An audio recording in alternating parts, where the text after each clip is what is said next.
bingo obulungi Allah akukuumira ekintu ekyo mpaka wolifa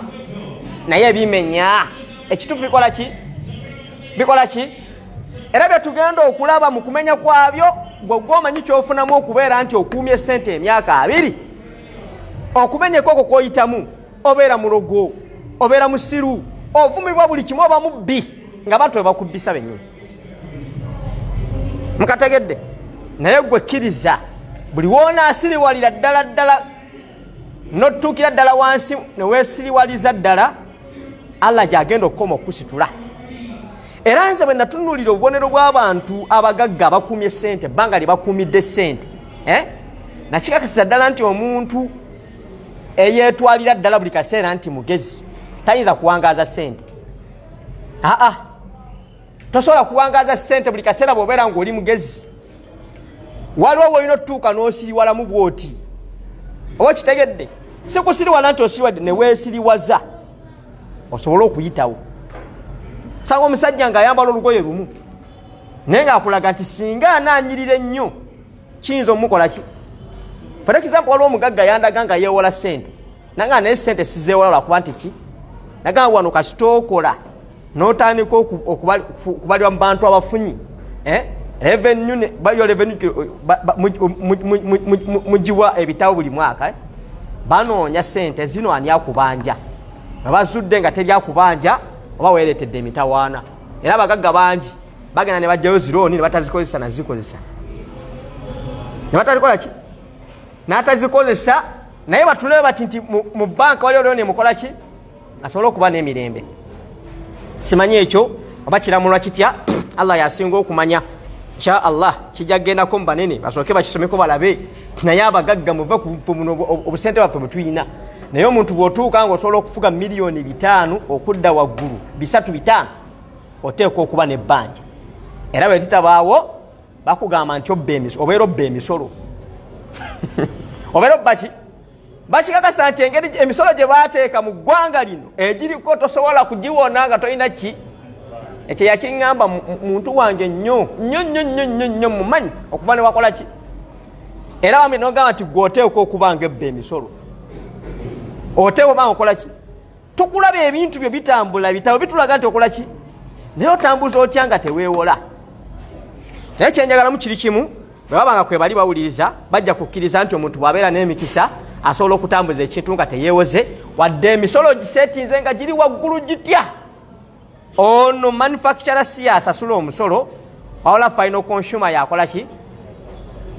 kati omuntu ono Allah bw'abanga amusasula bulungi tajja muleka mabanja kubanga mu maaso tugenda kulaba ng'ezimu ku soosi z'ebizibu mabanja gye tugenda mu maaso eyo amabanja ago gasudde abantu mangi era tegakubirizibwa tegali haramu kwewola naye mu busiraamu tekitukubirizi kwegamba yokoraho kitamwa kyalibadde ng'omuntu ogenda okwewola ali ku kisenge nnyo n'obutemanyiiza nnyo mabanja tugenda kirabako kuba wano kyetuliko al-imaanu bikudiratillah okukkiriza mu nteekateeka za Allah sibe kiri Allah byakuteekerateekera nga tulina bye tugezaako okulaba nti bw'okola kino na kino Allah agenda kukuteekerateekera bulungi kubanga atukakasiza nti aneeyisa obulungi n'akola Allah byayagala Allah ateekwa muwangaaza buki kati bwe kibeera nga Allah tekimusanyusa nakyo tujja kiraba tulabe omuntu yalyewoze ddi insha Allah bwe tunaba tutuuseeyo naye olwaleero omukisa gwe tugenda okulaba mu baganda baffe mu bantu b'eŋŋanda zaffe bwe tulinako oluganda ku sayidi y'obukojja baffe ne ku sayidi y'abataata baffe ekisookera ddala Ibn Mas'ud radiyallahu anhu yagamba nti omuntu atakolagana n'abantu be tomufuulanga mukwano gwo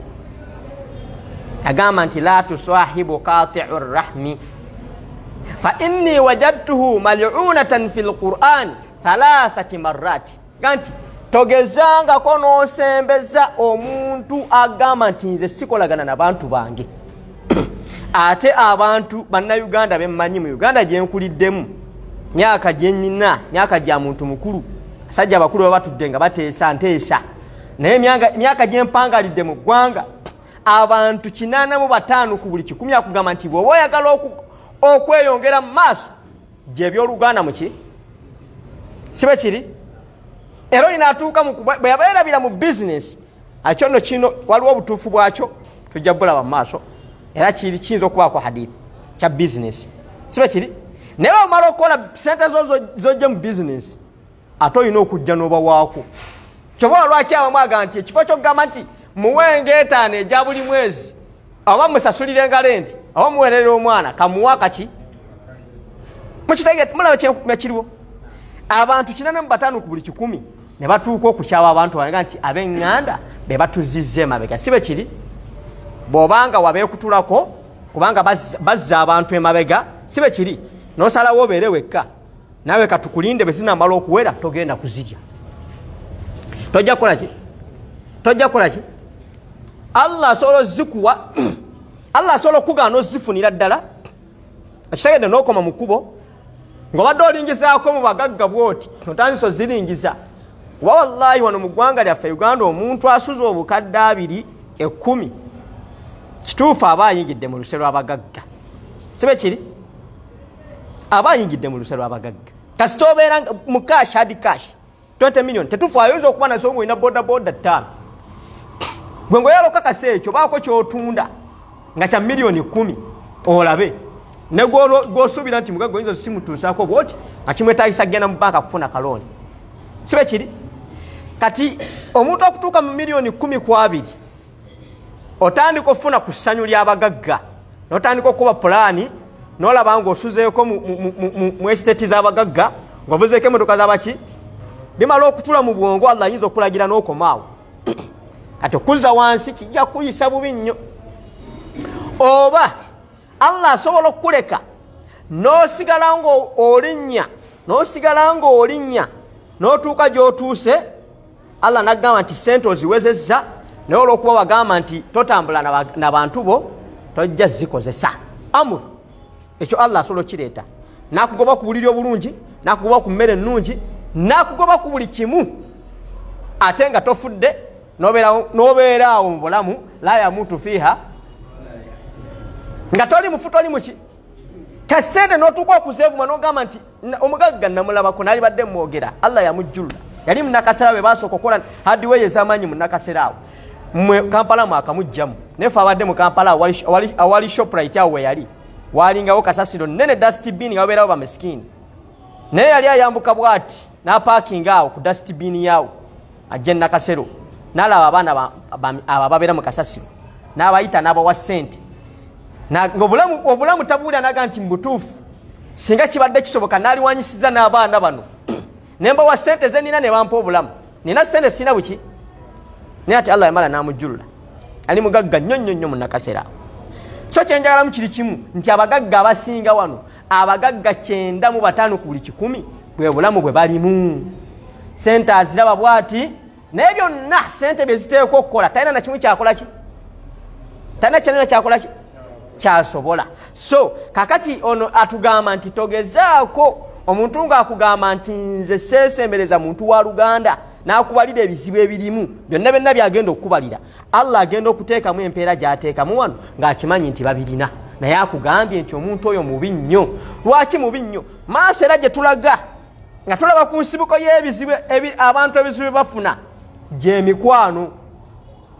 Era Allah atuuka okutugamba nti wala tarukanu ila alladhina dhalamu togezaako kwesembereza muntu oyo omulyazi amaanyi fatamasaku mu nnaar ajja kukumansuliza omuliro nga Allah akola ki? Okimanyi obadde okimanyi nti waliwo omuntu nga ye ne bw'otambula butambuzi naye ofuna ebizibu. Kutambula kuva wano kutuuka wali n'okoona akagere n'okajjamu olwala kubanga otambudde n'omuntu omukyamu n'ojja n'osula just kumutwalako obutwazi mu mmotoka ne bakukwata abasirikale oba n'okola accident. Kati waliwo abantu abaliko obusungu bwa Allah nga tebeetaaga kweriraanya. Ano mu Baganda mugamba nti balina ebisiraani. Si bwe kiri ababaako obusungu bwa Allah teyo abisiraani babeera baliko ebisungu bya Allah naye tulabe bayinza okubanga era babeesiraanya. Kati akugambye nti omuntu oyo agamba nti sikolagana n'abantu bange lwaki tomufuula mukwano gwe wadde okumusembeza fa inni wajadtuhu mal'unatan fil Qur'ani nti nakyesanga nga mu Qur'ani yakolimirwa mu Qur'ani emirundi 3. Kizibu nnyo okusanga ezzambi Allah lyakolimirwa omuntu emirundi 3 egy'enjawulo ogyeko shiriki na lino. Era mulimu abamanyi abamu abayagala odditeeka mu weight emu ne shiriki aga nti ashiriki tewali kimutuuka. Lwaki abamu bayagala okuliraanya ku shiriki anti Musa bwe bamala okusoboka abaana ba Isirayiri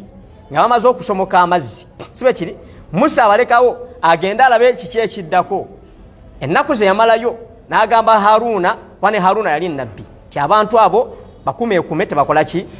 ne bagenda beesula mu jjuluma akasajja ne kabakolera akate ne basinza akate ne Musa abuuza Haruna lwaki tewabaziyizizza idhira aitahum dhallu wabalabye nga bava ku mulamwa lwaki tewabaganye naga nti inni khashitu an taqula faraktu baina bani Israil natidde okugamba nti bagenda gamba nti nze eyawukanyiza abaana ba Isirayiri kuba bonna beegatta ku kintu ekyo wadde nga Allah oluvannyuma yabavunaana n'abawa ekibonerezo ekyali ekinene nnyo okwetta so ekigamba nti ono yabalaba nga bakola shiriki basinza akate n'agamba nti kifo ky'okubaawula abaana ba Isirayiri bazzukulu baani ba Yakubu okubeera nti ate nno bw'olabamu ebiseera ebyo famire yali egezze kubanga okuva ku Musa okutuuka ku Yakubu bw'oba bazendooza balo bajjajja bawerako kati ebangasi so n'abaleka olw'ensonga eyo kati abamu kyebeesembesa wallahu alam naye kyenjagadde okugamba nti na kino kinene bw'ova ku kiri kino kyekiddako era aya esooka Allah gyakolimira abantu abo Suratul Bakara aya ya 25 Allah ine ensonga zajja nnyonnyola nti alladhina yanqudhuna ahda Allahi min ba'di mithaqihi abantu abo beebo walladhina nabo yanqudhuna ahda Allahi min ba'di mithaqihi abakutula endagaano za Allah abava ku ndagaano za Allah oluvanyuma okuba Allah yali yamaze okuzinyweza wayaqta'una ma amara Allahu bihi ayyusala ne bakutula n'ekyo Allah kyeyabalagira okuyunga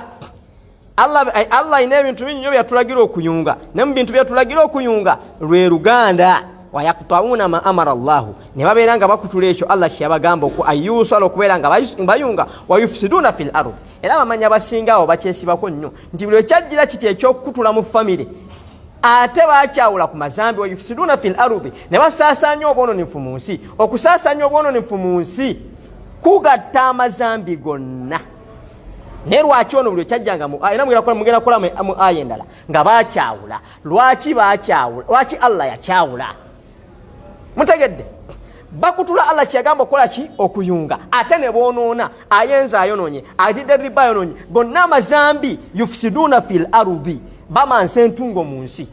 ne Allah n'atabagata n'akulaga nti ono ali special lwaki Allah akinyiigira nnyo era tunaalaba inshallah Allah baana batusobozesezza wayufsiduna fil ardi ne basaasanya n'obwononefu mu nsi ulaika lahumul yeni muswatul rad yom bakara wayaqta'una ma amara Allah bi ayyusala yufsiduna fil ardi ulaika humul khasirun bakara 27 ulaika humul khasirun abantu abo bebo okufaafaaganirwa abakutula oluganda ate ne boonoona ne bakola n'amazambi bagenda kufaafaaganirwa los khasiruna bakufaafaaganirwa ndowooza kwe kusiraana kuli kwe tugambye aya ey'okubiri eri mu suratul Ra'd aya ya 25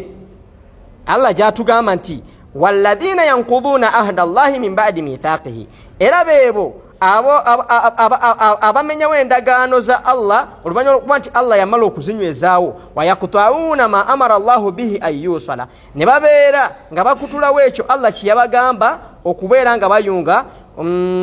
ayyusala wayufsiduna fil ardi ne babeera nga basaasaanya obwononefu mu nsi ulaika lahumul la'natu abantu abo balina ekikolimo walahum su'ud dar ate oluvannyuma lw'obulamu bwabwe bw'ensi bagenda balina enkomerero embi oba obudde obubi oba ennyumba embi mu kabuli gye bagenda bateeka ne ku akhira bagenda mu jahannam su'ud dar obudde obubi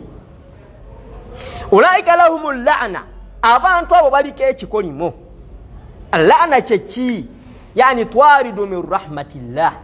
ye muntu agobeddwa mu kusaasira kwa Allah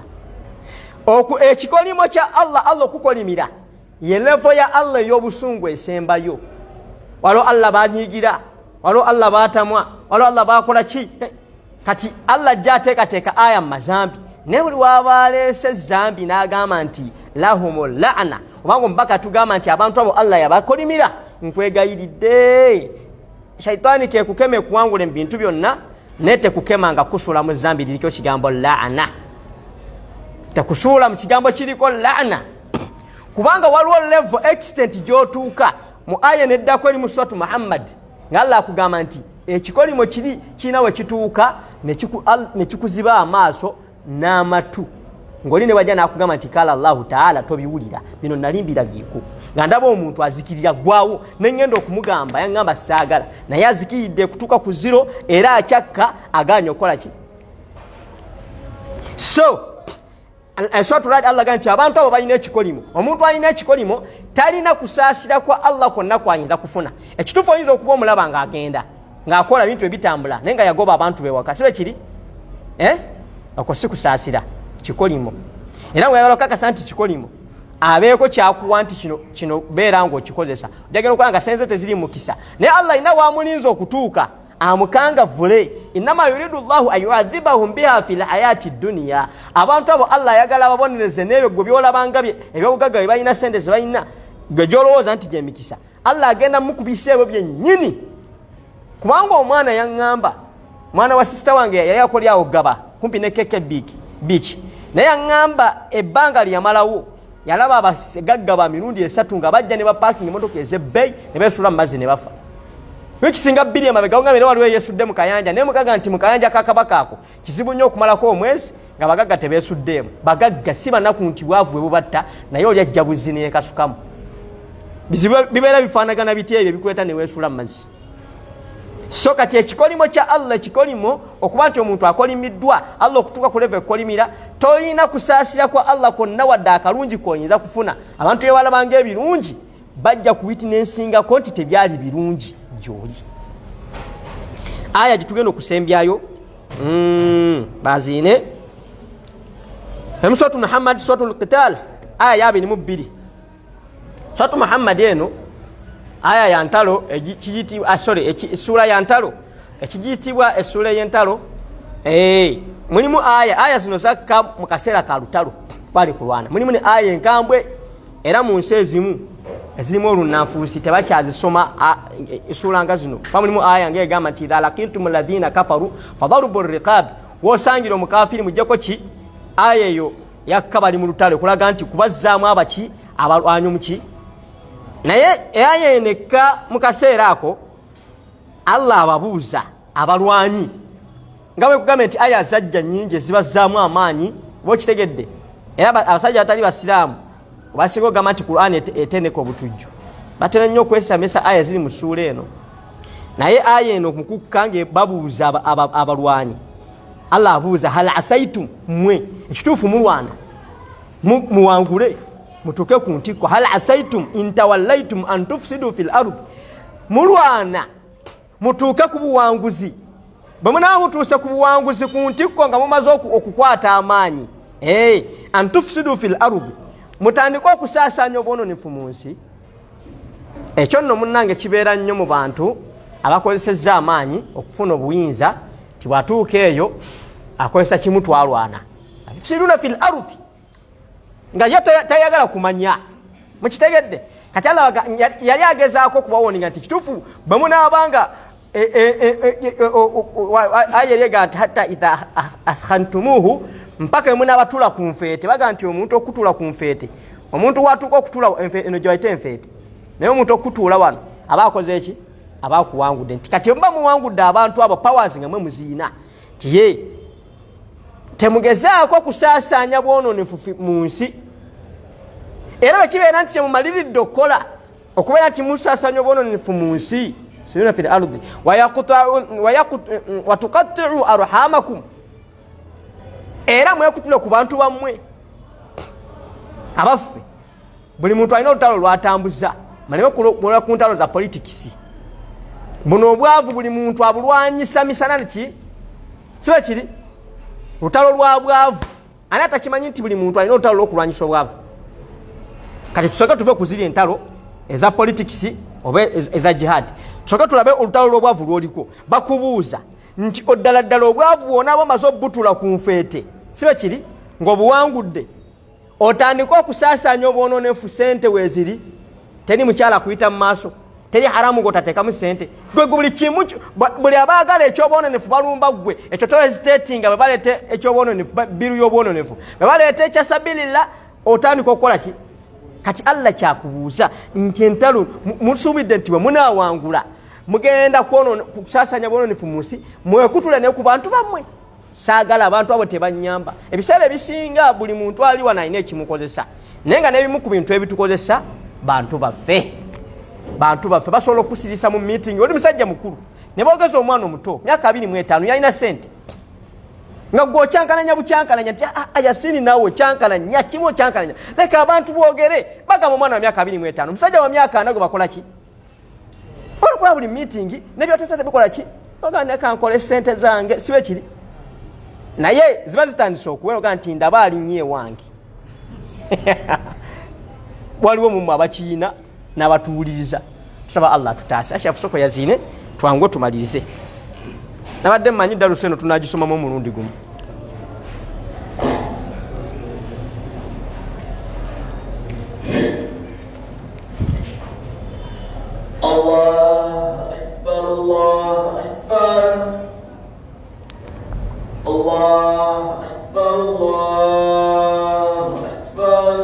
Allahu akbar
لا إله إلا الله محمد رسول الله اللهم صل على محمد وعلى آله وصحبه وسلم اللهم رب هذه الدعوة التامة والصلاة القائمة الذي وعدته ورضيت بنا محمد صلى الله عليه وسلم.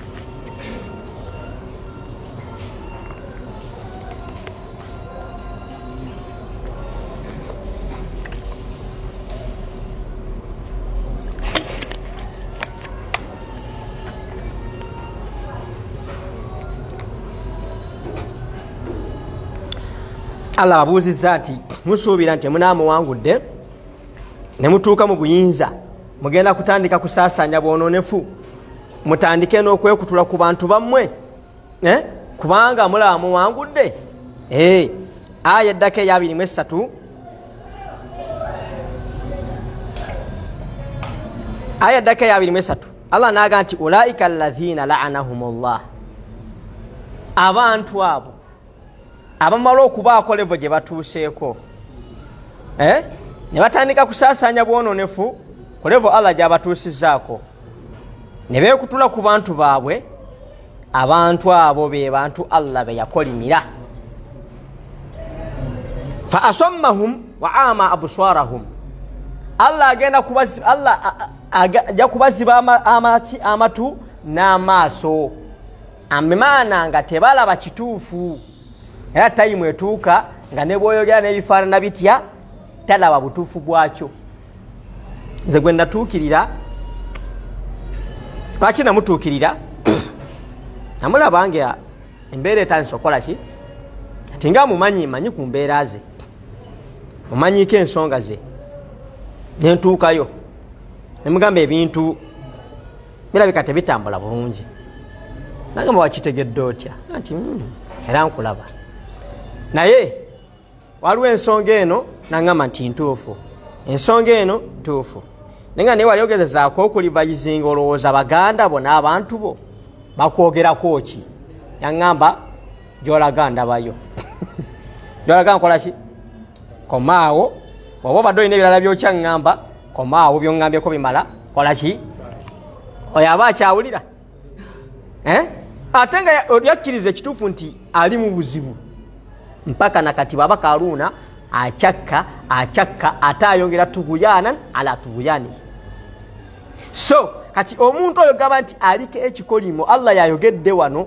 kitegedde. Era bw'obanga oyagala okufuna omukisa gwa Qur'an igikiririzeemu Qur'an kikyegamba. Bw'onaatandika okwegendereza ebintu bino ojja kukola ki? Ojja kubeera bulungi kuno ku nsi. Tugenda kulaba ensonga lwaki Allah tukakatikako abantu abo. Hadithi ez'enjawulo, hadithi nyingi, saba Allah tuwe tawfiq tusobole okubeera nga tumalayo bino. Hadithi esooka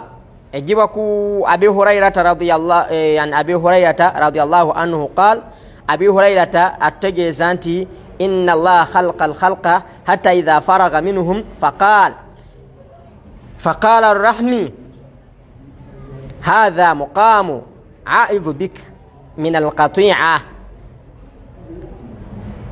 فقال الله أما ترضين أن أصل من وصلك وأن أقطع من قطعك؟ قال نعم بلى. فقال الله كذلك لك.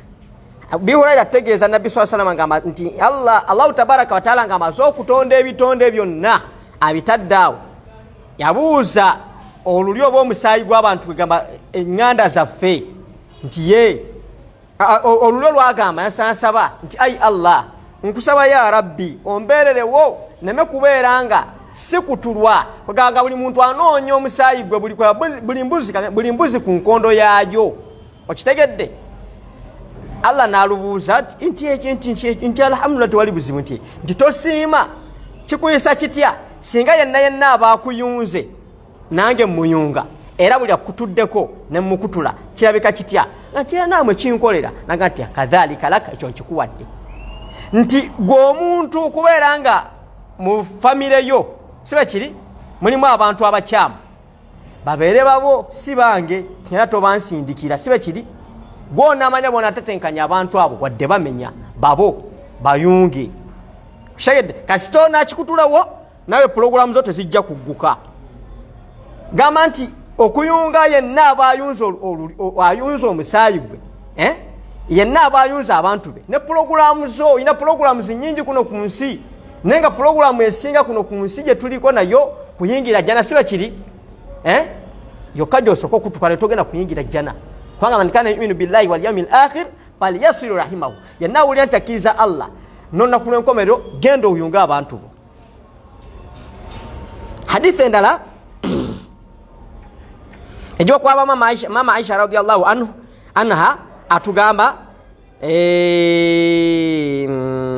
naam era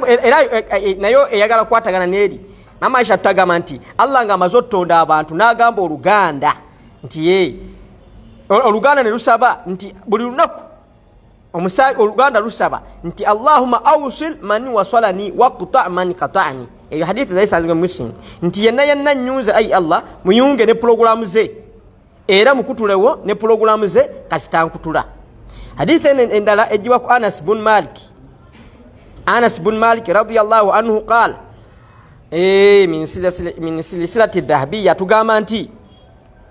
man arada ayubsata lahu fi rizqihi ayunsa lahu fi atharihi falyasilu rahimahu. Anas bin Malik hadithi eyo ntuufu nnyo nti yenna awuliranga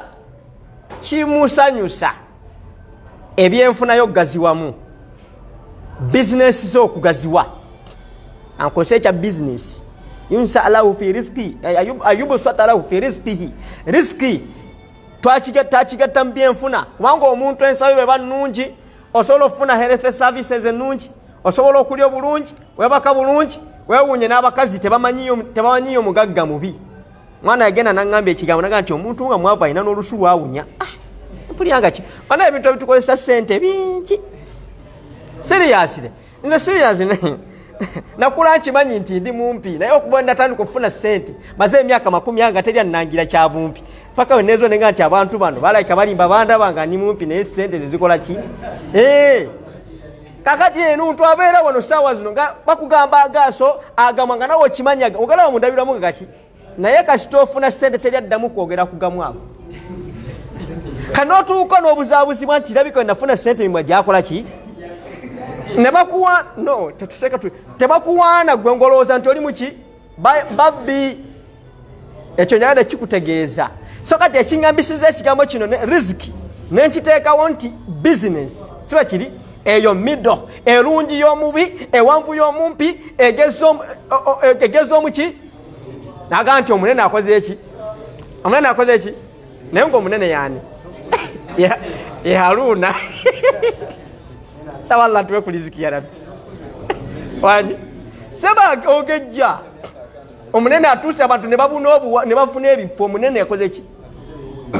ate nga mu babuna ebifo mulimu nakusinga obunene nga munene bwati nakola ki nagamba abantu omunene akoze ki kati gwe bwowulira nga ebyenfuna byo byekutte nnyo nga kikusanyusa byetemu bikole ki n'obuwangaazi bwo okugaziwamu kitegeeza nti omuntu bw'asukka okuyunga abantu be okulongoosa eri abantu be kikongezaamu n'emyaka gye walikoze eki fale yasiru rahimahu gwe bisanyusa ebyo okuwangalawangaalako n'okubeera nti riziki yo bizinesi zo zigaziwamuko ebyenfunayo yunga abantu bo bwe bagamba okuyunga bagamba kuyunga kikutuse era tugenda kiraba fale yasiru rahimahu ne bagamba nti bwe bagamba okuyunga laisa alwasil bilmukathai tebagamba kuyungo abasinga tubagamba okuyunga njagerezaako kube mmanyi kati ajasikasi tosobola kuyunga jaba oyo sigo bagamba okuyunga oyo kyaliiwo walakina alwasil alladhi idha qata'at rahimahu wasalahu kati yennyini gwomanyi asinga okubeera omubaaya nze simumanyi wammwe naye gwe gwomanyi oyo atakuwa salaamu bagamba okusonkereza naye ngomanyi Allah kyakutumya okukola omuntu atakwagala mu bantu omukubira bwoti essimu ate naddala nga Allah yakusitulako mu madaala kubanga oluganda teluyungika okujjako ng'olinako kaki nga bwe tugenda okulaba agamba kati basawo bamugambye ankubira essimu nfudde sibe kiri kubanga ekisooka Allah buli wakulinyisa bw'ati abooluganda lwe basooka kukujjamu bulogo tujja kulaba lwaki bakujjamu bulogo kati bw'obaako ky'omukoledde eddagala litaddemu ki naye wallahi bagambye nti oyo gwe bagambye okukola ki bwe bagamba okuyunga bwe bagamba okukola ki mulowooza mubiyita byangu tewali kintu Allah kyeyateekako mpeera zifaanana bwe zityo nga kyangu mbadde nsaba insha Allah olwayo tusooke tukomekaawo kubanga tuyinza okusulawo saagala kuwanvuya nnyo bantu insha Allah tunaamaliriza ku olwo nojja kumaliriza kubanga ebigambo bikyali bingi n'ebyetaagisa bingi insha Allah ku bantu baffe insha Allah tulabe lwaki Allah abatukakaatikako okitegedde lwaki Allah abatukakaatikako era we forward kubanga tubadde tukyavunula buvunuzi aya na hadithi twagala kukwata hadithi zino zonna tetujja zimalayo tujja kuleetako ezimu naye tuziteeke ku mbeera yaffe gye tuwangaaliramu okitegedde tulabe abantu abo Allah batugamba okuyunga babulabe nnyo nga Jessica nga nkyabeera muno mbweyogerere tugeze wafunanga emitawaana waliwo ebintu etuuka fena bitutagalako sibe kiri nange Allah yabayambanga nze abe waffe nabeesambako ndi walako eno era Allah yannyamba kino ennyo naye abantu abasooka okufulumya amawulire ng'otandise okutagala abeera bantu bo kati yagudde newaka kati ne batubula nekyolya nga olya binyeebwa kati yagula enkutiya eminyeebwa n'agiteekawa kati babulabe nnyo ate tuteeka obbakola ki naye abaffe tugenda kukola tutya era Allah yatugamba ki solution zonna weeziri temufaayo Qur'ani solution ekola ki nti oyo golowooza nti wabulabe tayina nabbi sallallahu yakikakasa agati ebbanga ly'onaamala gwenga bw'oti ofuuse musiru sibe kiri wala yazalu ma'aka min Allahi dhahira Allah jasigala ng'akulaga nti ali naawe era bagenda kukuta bagambe nti akasajja akedde kajja eddagala teryamanyiyo nga bagezezzaako kussa wansi ng'okola ki nebo olabanga bakuloze simanya step mother simanya step sister alese dogo nti oyavuwale noyavuwala nawe oli mubi mukitegedde nawe oli muki kubanga bobeera mulungi wala yazalu ma'aka min Allahi dhahi Allah ateeka okusigala nga alaga abantu bano nti togenda kola ki wagwe kabiriti akali mu family tunuulidde gwe nga sente Allah bwazijja kugwe talina gwagenda ziwa abeene nga ali wakati bwati bw'abayamba tasosola bakojja baddukira kugwe batata baddukira kugwe basenga baddukira kugwe kati ate oli ayagala akole ki oyavuwale kati Allah akwavuwaza olwa idea ya muntu omu ng'ate ye Allah ne bw'anazimwa tagenda kuyamba bantu bali tekisoboka ebbanga ly'onaamala gwe fa in hadithi tujja girabanga nabbi sallallahu alayhi wasallam omusajja nti bwe kibeera nga kyogedde kyekyo genda mu maaso Allah ali naawe era agenda kubalaga abantu nti okola ki era kyovuwala lwaki teri famire eryebedde mu muntu n'agaggawala n'atabeera mulogo naye ng'ate obulogo obwo buviira ddala mu bantu be bennyini eyamukakasaako eddogo kubanga bagezezzaako okumuloga akole ki ate abalemi so kati n'olwekyo bwe tuba tunoonya beesi y'emikisa tetuyinza kwerabira abantu baffe biidhinillah tujja kumaliriza insha Allah darusu ejja tubisobole obiteeka mu bulamu bwaffe tulabe tubiyitamu butya nga tukutte imaani yaffe nga tegudde kubanga wano abantu abasinga obungi mwefuula ba imaani naye wano tusuulire obubonero annabidya nobakutula babegende bakole ki kati basindikidde ali ne bidya gwokakasa nti bidya bashiriku nabbe bamutuma mu bantu be nga bonna bashiriku era bonna nga baki naye yamaliriza ati tiyawangula akati gwe kinsonga ki gy'otuwa buvunaanyizibwa bwo okoze eki kubanga bashiriku baganda bo si baganda bantu oba kitegedde ate gwotegeeza shiriki wa muganda wo ate omutegeeza nze saba Allah tabaraka taala sasi wawawe ebibuuzo nga 2-3 tubiddemu insha Allah situkyayagala kuwanvuya nnyo tusabe Allah atuwe bulamu fe tugenda tulaba ensonga zonna ze tujjamu emikisa ensonga eziyinza okubaako level gye zitwongerako okugaggawala kubanga twakikakasizza eno sente ya Uganda si y'amaanyi si yakukola nnyo mukole nnyo nze nkolera mu byalo wallahi abantu baali nze nayise ku kasooli mbadde nga mpita kasooli nyenkuba etonnya nga nti mashallah tugenda kukola sente mu sizoni sibe kiri naye obwavu buli mu kyalo ate nga emmere bagikola ki emmere mpitirivu amatooke bakola ki naye obwavu buli wamu bwavuddewa kati mugamba abantu bakole bino si byakukola software byakuteekamu software yaliwa yono gwemba nnyonnyola kitegedde kwemba nnyonnyola n'okateekamu genda kulanga Allah gwakuyisizza waawo ng'okola ki obulamu bulina okubeera mu soft tulina bye tubuteekamu fe abakkiriza biki bye tuteekamu ebitufuulira obulamu soft era inshallah bwe tujja okumaliriza nabyo olw'ensonga nti bwe naatuukira ku dduwa ze mwagala eno edduwa bw'ogisoma ng'oliko ekikolimo tekolera kubanga tugenda kulaba nti nabbi sallallahu alaihi wasallam yatuuka okugamba nti omuntu atakola just muganda w'omu nga walokolagana nabo naye nga waliwo omu gw'okoze eki gw'ogaa nti nze oyo namuta kyokka emirimu gyo tegituuka wa Allah ate nga buli lwakuna janjuba era buli gituuka baga nti mugizzeeyo kati ogenda kusabisa kyedduwa emirimu gye wa Allah tegiriyo bwe nkuwa edduwa mba sikulimbye kansooke tumale kujjawo bino ebigaana edduwa okutuuka ewa Allah sibe kiri tugenda okutuuka mu dduwa okitegedde nga jasiyogera bigambo bitono nnyo bwe biti bagamba bigambo nti rabbana atina fi dunya hasanatan wa fil akhirati hasanatan wa qina adhaban nar nobanga byonna obisabye ne bw'okigamba omuntu weeyo naye ogiwanga omuntu alina omukisa ajja kukubuulira ebirungi ebirimu so kiri kubanga gwe wallahi olina nebyomanyi nti olina nebyotamanyi nti birungi gy'oli ng'ate Allah bimanyi nti birungi gy'oli weekangira awo ng'omaze okukifuna kale kino saakirowoozaako billahi alaikum nze waka wange wensula saakirina mu mutwe gwange nti nsobola n'osulako ewantu ewafaanana bwe watyo tekyali mu birooto byange nela yaleeta mwanadamu nanga nti seeko osobola nemmalirira nendeeta nniya nenkola ki kati nze nasabanga fi dunya ekyo nkugamba kubanga era kata wuuyo yanzize ebbali era ze zimu kuwaswenga nti seeka omusajja akutomeza tojja kukola ki tojja kumalako kyenjagala kiri kimu nti ebigambo bibeera bitono naye waba n'omukisa Allah n'abyanukula wallahi biba binene kati edduwa zaffe tetugenda okukola ziringa ntonotono nga mujjo ziraba naye nga wallahi ku muntu alina emikisa nga amaze ovaako gano agasiraani ge tujja twogera nti gati sikolagana abantu bange sikola ki buli azabanye tugenda bitemaatema nga wallahi bwokera ku makya n'ogituulamu oteeka okulaba ku bulungi bwayo olunaku terunaziba. Wallahu alam. Seeka waba ebibuuzo tuddeko ebibuuzo online waba tewali inshallah tusaale. Waliwo Sheikh Usam tuyinayo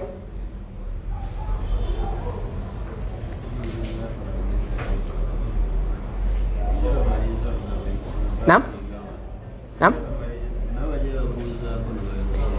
mumwe waba wabuuza kyabuuza inshallah abuuze abanga tewali abuuza tusabe inshallah ku lunaku mbasaba nti wiiki ejja inshallah tusobole okubeerawo tuguse gundi eno yagadde tusoke tumaleyo nusuusu zino then tulabe sharuh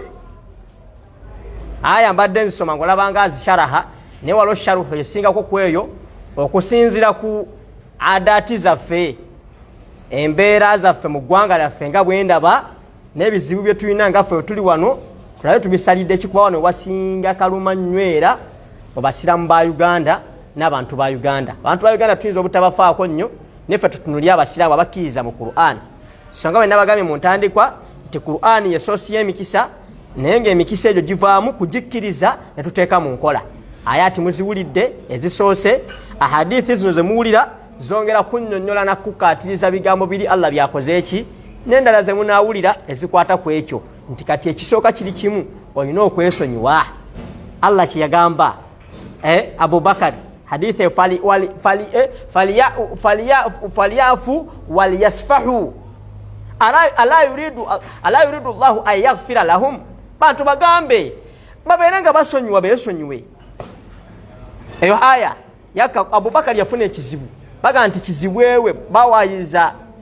Aisha radhiyallahu anha, Aisha mama Aisha naye nga ate kyekikye nagambye mu bafamire bennyini mu famire ya Abubakari nga mwemuli kizibe mpozi yabeerani mwana wasengaawo kati mumanyi nabeeranga ne Suuna ono. Suuna ali mwana wasengaawo wange sibe kiri kati nga Suuna ate yaleeta amawulire mu maka ga Hairati muwala wange nti omwana yayenze mba mulaba nte Suuna ng'agamba bawa Haira nti omwana yayendedde ddala mpaka Allah yasso obubaka obukola ki. Naye Abubakari yanyiiga n'ayagala n'omugoba ewaka mpaka aya we yakka amuga nti sonyiwa byesonyiwe. Kati omuntu yenna olina okubanga abantu osonyiwa ne weesonyiwa buli wonaagenda ng'ogatta bye bakoze jjukira bye bakoze oluusi bye bikozesezza osobole n'okukola ki ate weesiraanya. Sallallahu tabaraka wa taala tuteeke mbadde bawuliriza ebigambo. Nam wa alaikum salaam.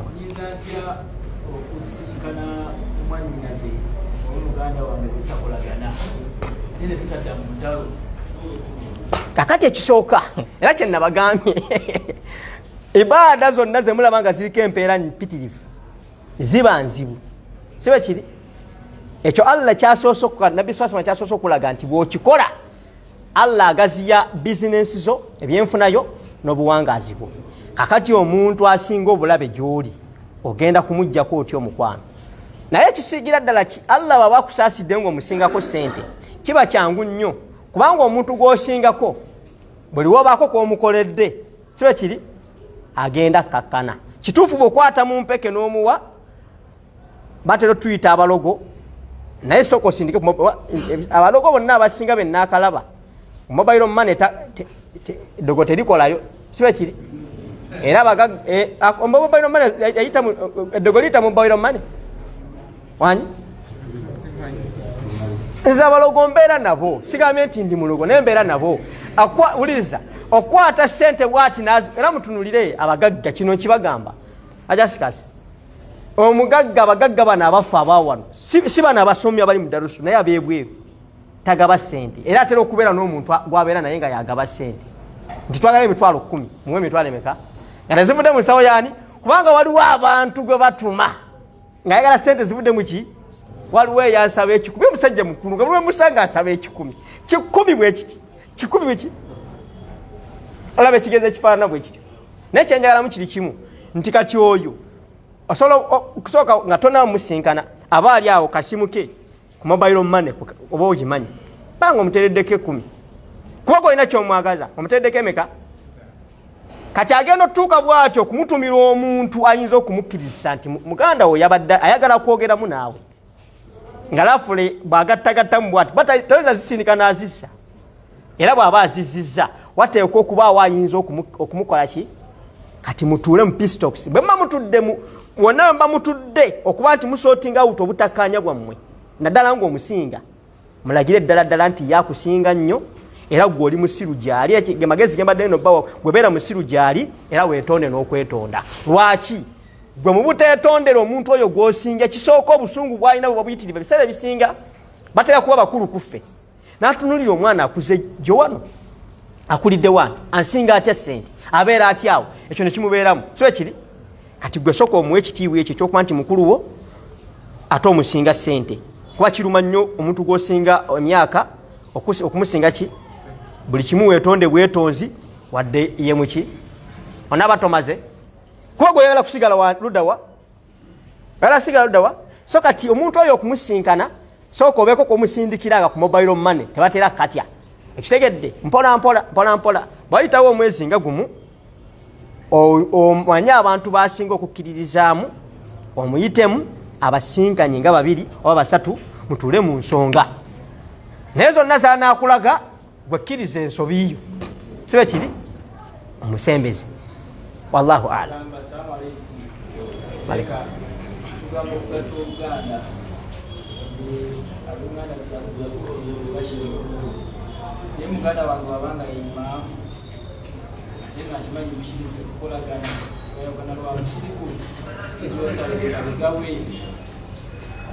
nze kyemanyi ku mushiriku taba musiraamu sibe kiri omuntu kasitakola shiriki aba avudde mu ki so kati omuntu akola shiriki ng'omuyinako obujulizi takusaaza wallahu alam naye kiyinza okuba ogenze wakawuwe n'ogaana gw'omukyadde sibe kiri n'ogaana okusaala essola ng'akola ki azze abayimiridde mu maaso nga bw'ogambe gabe nyimaamu obutalaga kiri gisaala essola gw'omala oddemu eyo okusigazaawo kyojja okukola ki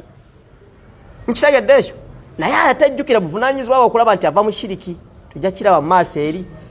okitegedde ogenda kukola tawaliwo protocol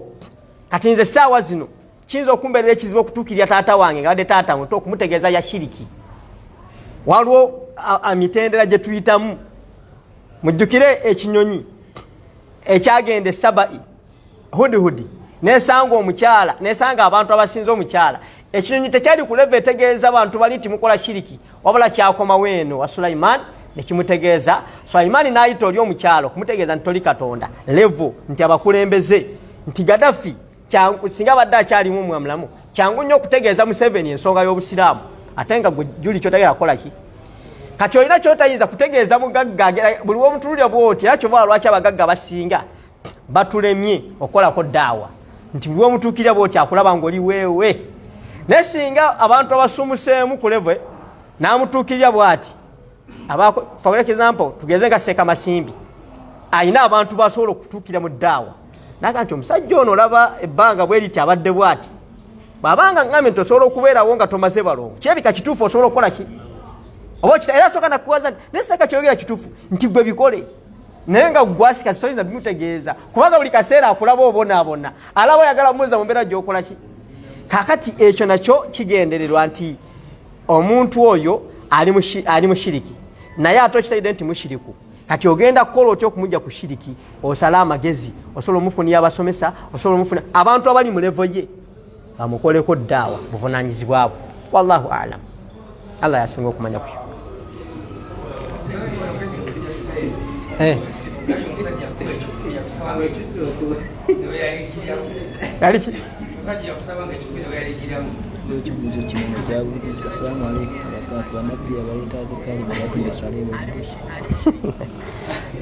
waliwo asindise ekibuuzo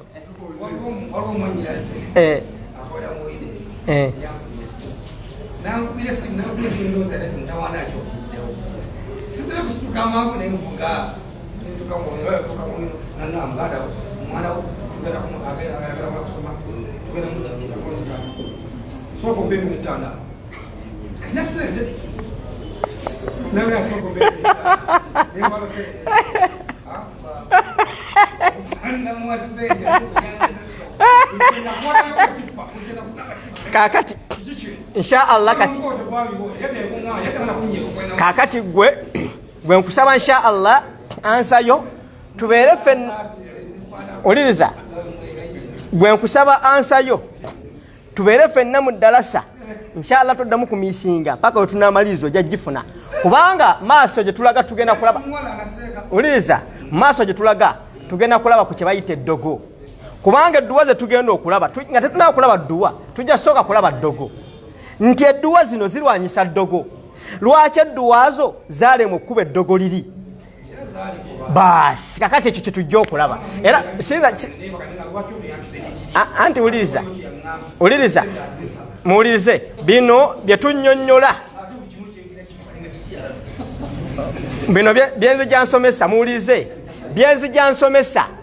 byebimu ku bintu ebikuba eddogo ng'oli ne bwaba alikoze terikola ki wallahi mbalayirya Allah ne bwogula buguzi kagaali tewayinza kubulayo akuloga bw'atakulogesa ddogo lyennyini ayinza okulogesa amaaso kati bona atandika okweraguza ennyo oteekwa okusiŋŋaana eddogo mu mbeera zetukola ki naye ffe kati tukola mbeera kulaba nti lyonna ekika ky'eddogo eriba likoleddwa kuba buli levo gy'otuukako waliwo atakwagala okole ki kati bino byetugezaako okunnyonnyola bebiremesa eddogo okukola kubanga buli muntu bamuloga naye tebikola lwaki kubamu tebikola ate abalala bikola nga ne Allah agamba nti wamahum bidwarina bihi min ahadin illa biidhinillah eddogo balikola terina gwe liyinza kukosa okujja ku Allah ng'akoze eki kati bino byetugezaako okulaga idhinillah etuukawo ddi omusajja agenza okuloga ng'olwedde naawe weekyawakyawadda amateeka ago galagajjalidde wenna oli awo mal'unatan buli wooli otambula na bikolimo byereere kati eddogo kyekimu ku bikolimo ebisuubira okukuba oyinza okuba okyagamba na ddogo ate ne kansa n'akukuba okyawatala na bino kakala ne bibeera nga bizibu ku biki ate bwe tuba tugamba emikisa ate gye emikisa gyo gigoba biki mutegedde gigoba biki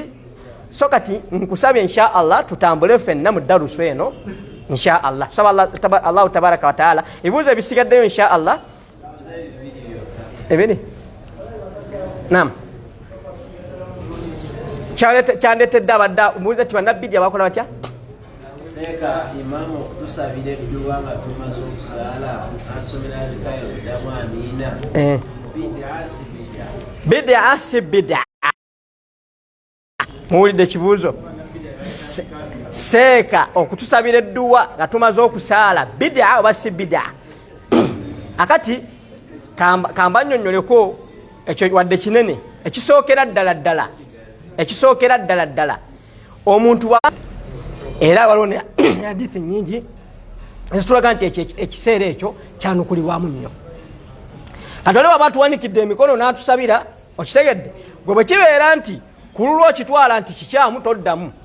naye abakitutte nti kituufu ddamu tewali buzibu oba bitegerekese bw'osanga akikola tomukaafuwaza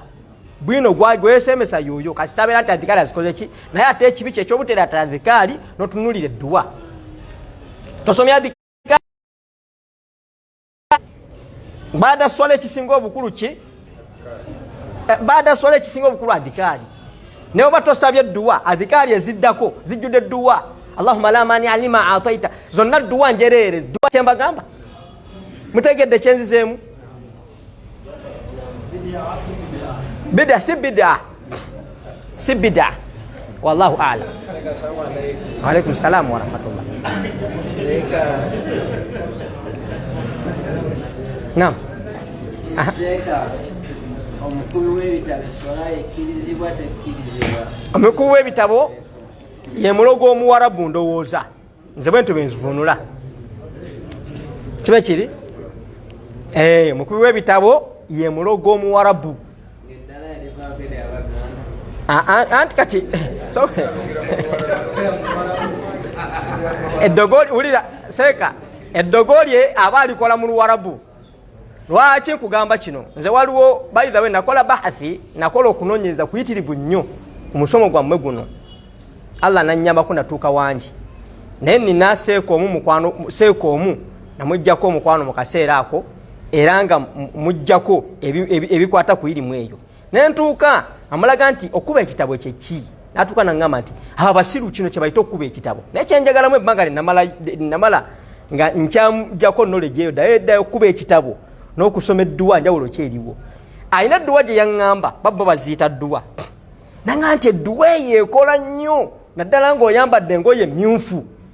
ate waliwo n'omulogo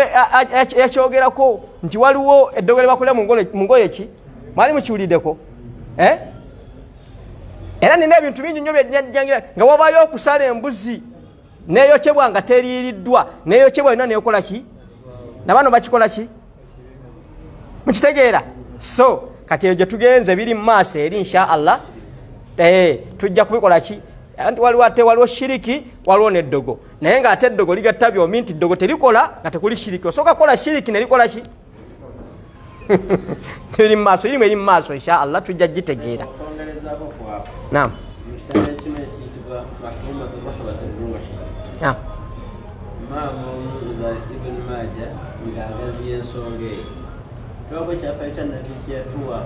omuvubuka yalina mukama alina kitaawe nga amusomesa eddogo newaseeka omwizi waye amusomesa irimu hatta yatuuka ku mukulu w'ekitabo yayongera bagamba nti akatera okunakuwaza n'okuntiisa nti wamani ladhi nahfadu ala kulli mani ladhi yushriku billah ala kulli hal fakad kafara laka na buli ayambako omuntu mu mbeera yonna ono mu nsonga ez'okuba ebitabo n'okukola ki naye agatibwa kuba ki ate bw'osiima busiimi oli kyabaakoze awo radhiya bihi noga nti mbutuufu yabadde bubi yamukoze eki nawe ekikutwala